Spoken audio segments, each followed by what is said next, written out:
Hi, everybody. I am really excited to be here today. My name is Debbie, and I teach kindergarten through fifth grade elementary general music in a Central Ohio school district. I am very grateful to the American Eurythmic Society for inviting me to share today about storytelling in a Dow Crow setting. What could be more natural for children than storytelling? The targeted age that I'm going to show you today is a first and second multi-age combination classroom, where the classroom has first and second graders in it together all day. The thought of storytelling with children, though, could be done, just thinking of my own setting, kindergartners all the way through my fifth graders. It would just depend on what my musical goals are and what I want to share with the children. Let's talk about the musical goals for a second. If you could share new ones, like prepare things for them. You could take musical goals that they're working on right now, put them in the story, and then share them later, because that follow-up is really important. And we'll talk about that some more in a minute. Children's responses are their own. So they get to develop their own creativity, find their own level of comfort within the parameter of what the story is doing, which also is a very beginning ensemble skill, as they watch their friends to judge their responses and then choose to participate in a parallel way or maybe in their own way. And it's all safe and it's a good thing for them to do. I'm looking at my classroom, imagining the children.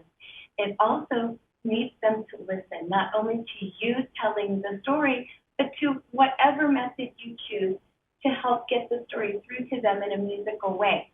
I chose piano. I recommend piano. It's really, really amazing. And if you would like to do it with a barred instrument or a different way, those are all acceptable too. You're going to notice some COVID accommodations. This is the first time all day that I have been maskless, except for lunch.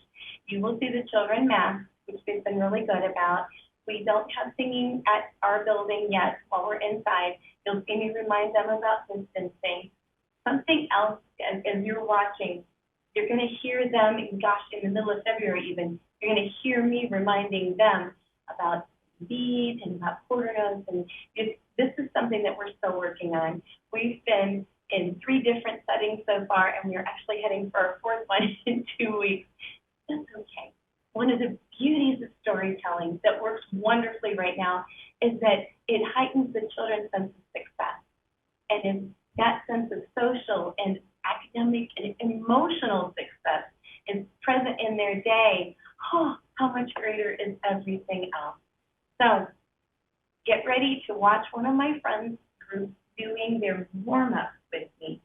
In this warm-up, I chose to use the story format, and I was improvising right along with the children. Not only improvising on the piano, but I was improvising a story too. What I wanted them to do was get comfortable and familiar with the skills their bodies were going to need to tell my story later. So I just gave them some things. Something for you to watch. I always start with a prep note in the bottom, so then when they're walking, they kind of hear the tempo, and I take that from the children. I'm watching, as you watch this and you think, wait, that didn't match anybody. The kid that I'm watching, at least in the first video, is off the screen first. And as the child walks through, I think you'll be able to see it. What I enjoyed as their teacher is watching some of their feet start to match the music a little bit, so they really are starting to come together and begin that ensemble. So here is a warm-up. You're just used to hearing me so quiet because I don't like to sing very much. Okay, so would you get ready? We're just going to move our bodies. Could you go for a walk, please? Just start walking.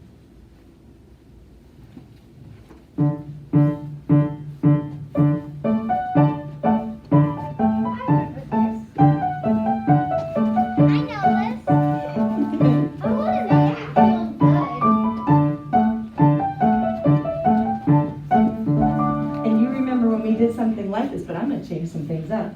Could you please imagine now that you are far, far, far from each other because you're doing your own walk. Imagine that you are walking on a magical, enchanted path into an enchanted forest, and the path is kind of twisty. So imagine some things. Maybe you have to go over, under things. Let's keep that same feet tempo though. So start walking for me.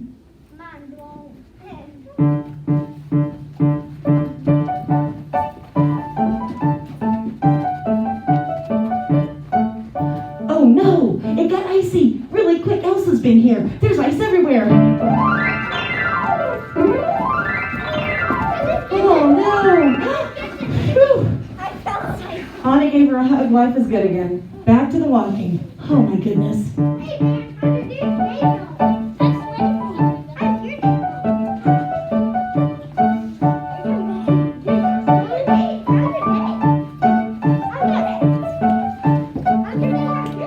Then you reached a little meadow on the mountain, and you're looking all around, and sure enough, you see these red things. So you go a little closer, and a little closer, and a little closer to investigate.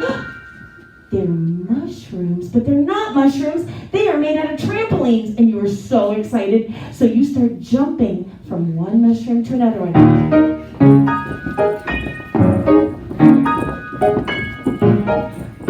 Oh, wow, there's a really cool one over to the side. Make sure you jump on all of them, all kinds of directions.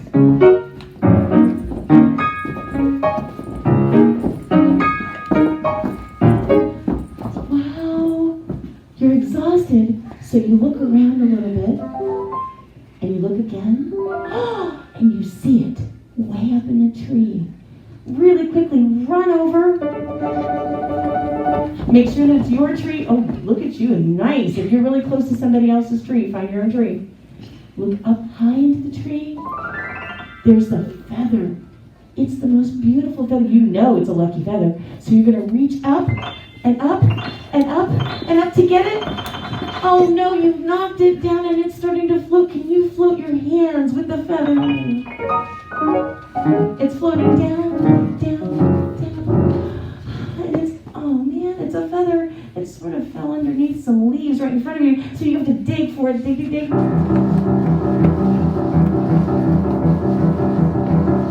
Beautiful. And you pick up the feather and you hold it up.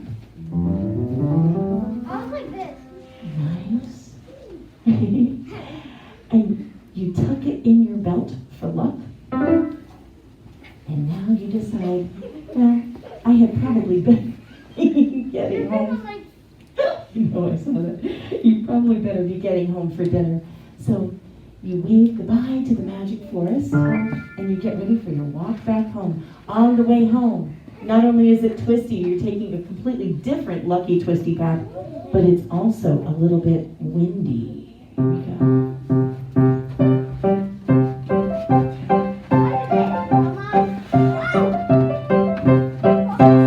Oh no.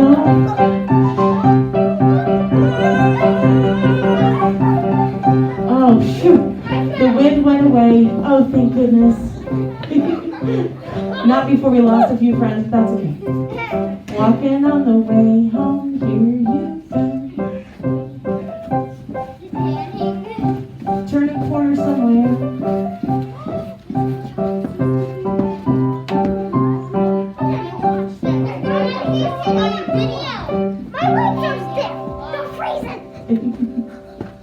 And you've made it back home again. Can you end up back in your seats, please? We've done our warm-up, and now it's time to tell the story. Why did I choose the story of the rolling rice cake? One of the biggest reasons I did is because it's a folk tale from Japan. And I know with my friends here, if I tell them that anything is a global culture story or a global culture song or a dance, that is one of the most motivating and exciting things that they can do. They can't wait. And I love that about them. They're so open and eager. So a story from Japan is automatically awesome. This is good. So the story of the rolling rice cake also includes opportunities for me to tuck in the musical elements that I'm going to work with later. One of them is the quarter note as they're jumping. There's the paired eighth note as the old man is walking, and he does a lot of that. So we've got those two rhythm elements already, but then I can add range as the wife reaches up to get the rice, down to the bottom cupboard to get the bowl, and then in the middle to get the spoon. I do think it's really important to check for understanding and check for listening. And it was really funny when I was doing that with this particular class, or with some other ones too, when I would play and they would look at me and think, oh, wow, I'm not too sure where she's going with that. So it's good to ask them, check for understanding. understanding along the way. Another musical element that I liked was using some dynamics with it. I changed tempos a little bit, and this particular story lends itself to all of those goals. So I hope you enjoy first and second graders sharing their version of the rolling rice cake. Is a Japanese folk tale, and it's called The Rolling Rice Cake. You get to be all the characters in the story. So here we go. Once upon a time, an old man walked into the forest to cut some wood. Can you show me what that old man would start walking like? He's pretty excited. He's not that old. Just walking.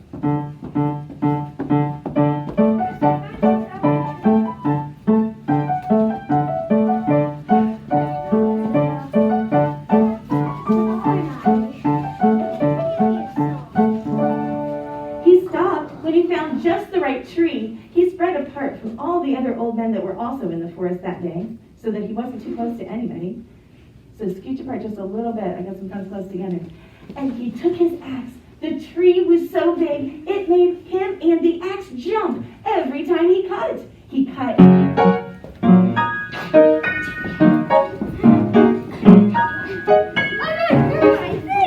Whoa! He was so proud of all the wood he cut that day.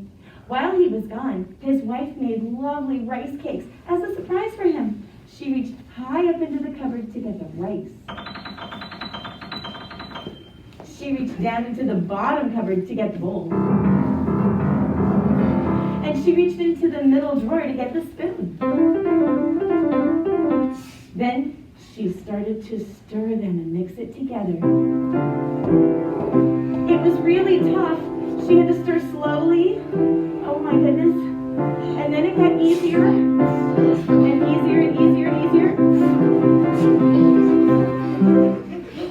The old man walked on a secret twisty path all the way home.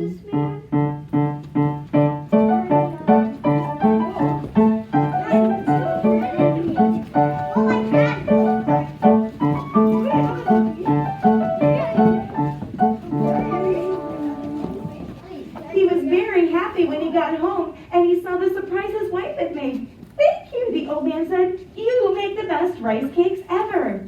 The next day, the old man packed the rice cakes into his bag, and he took them with him into the forest. This time, he walked on a path that was mostly uphill, but he was really excited about getting there. So here we go.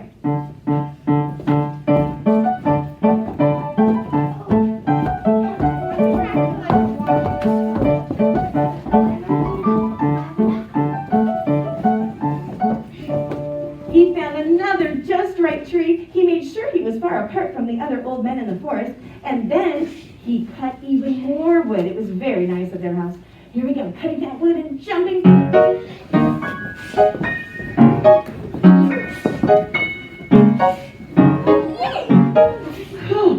After the old man had cut a lot of wood, he felt a little hungry and his tummy rumbled.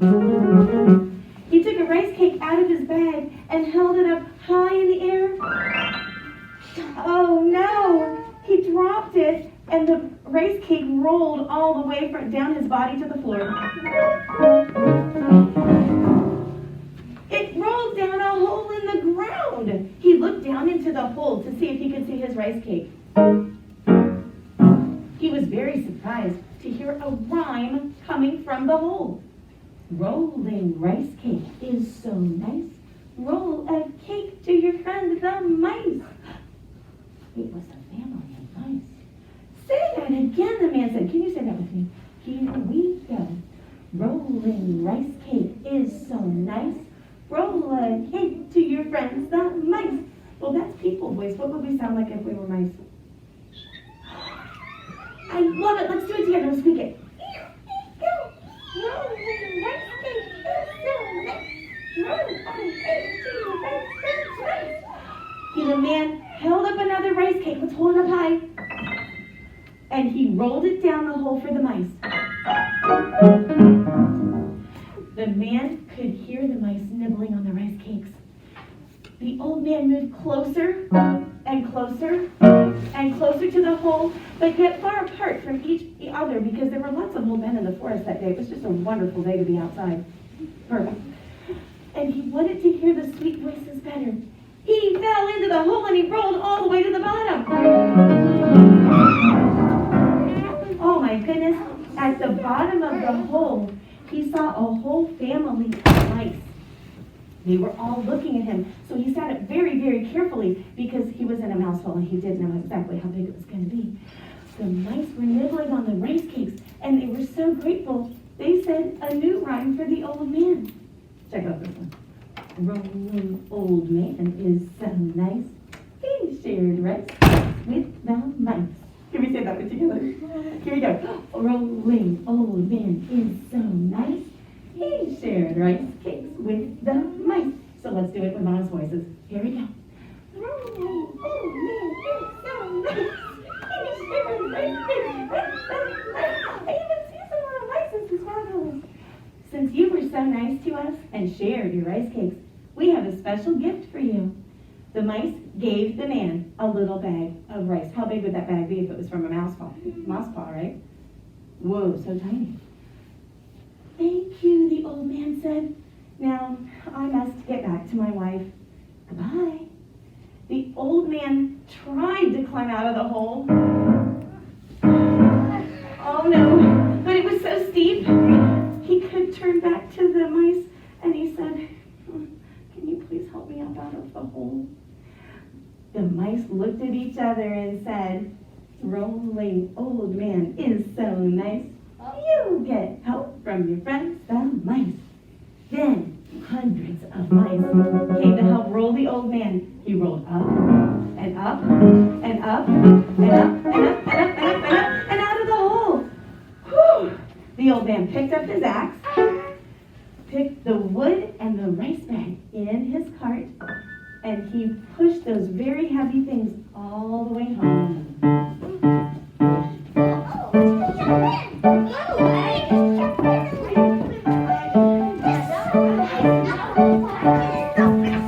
Some of you are pushing heavier wagons than others. Listen to the music. Think about it. I love the twistiness I'm seeing, though.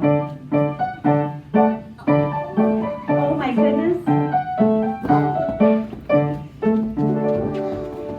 Wow. He gave the rice bag to his wife and told her all about the mice. The next day, she reached up into the cupboard to get the rice. She reached down into the bottom cupboard to get the bowl. And she reached into the middle cupboard to get the spoon. What was this one? This is the one. Say it again. The one. The rice. What was this one? See? Oh, it was the spoon. So what's this one? Oh. The bowl. She stirred. It was so hard at first. Oh my goodness. Then she stirred faster.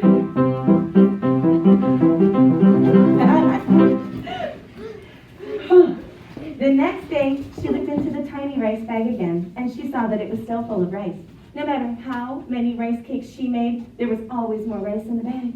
The old man said, "That must have been a magic bag of rice the mice gave me." So every day, the wife made the best rice cakes and gave them to her husband. And every day, the old man walked into the forest.